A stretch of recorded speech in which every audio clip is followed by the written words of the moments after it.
ఒకటి నా ఫ్రెండ్స్ని ఏదనుకున్నా నేనే అనుకున్నాను. అలాగే నా ఫ్రెండ్స్ ఏదన్నా నన్నే అంటారు. అసలు మధ్యలో ఎవతివే నువ్వు? ఎందుకే మా మధ్యలోకొస్తున్నావు? దేనికొస్తున్నావు? నీకు లాభమేంటి?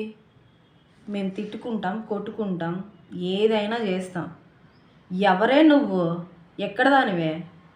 నీకు నా ఫ్రెండ్‌తో మాట్లాడుతున్న పరిచయం ఉందనుకో, మాట్లాడు. తన గురించి ఏం చేస్తున్నావు, ఏంటి అని. తను నీ గురించి మాట్లాడుతది.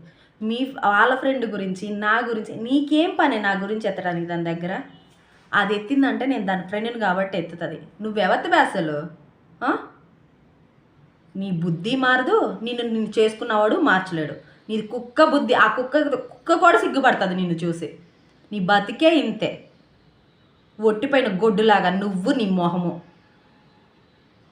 తేడా దానిలో మాట్లాడక, అర్థమవుతుందా? ఇప్పటికైనా మారి సావు. నీ పనేదో నువ్వు చేసుకో. ఈ 4 ఇయర్స్లో 3 ఇయర్స్ నుంచి నేను ఇంకా కన్నెత్తి చూడటం కానీ నీ మాట కానీ నేను మాట్లాడను. ఓకేనా? నువ్వెందుకే నా చుట్టూ తిరుగుతావు? వేరే పని పాట ఏమి తింటం వెళ్ళడం, తింటం వెళ్ళడం, ఎవరన్నా ఆలోచన ఉంటే చెప్పుకోవటం, ఇదే పని. నీ బతుకు.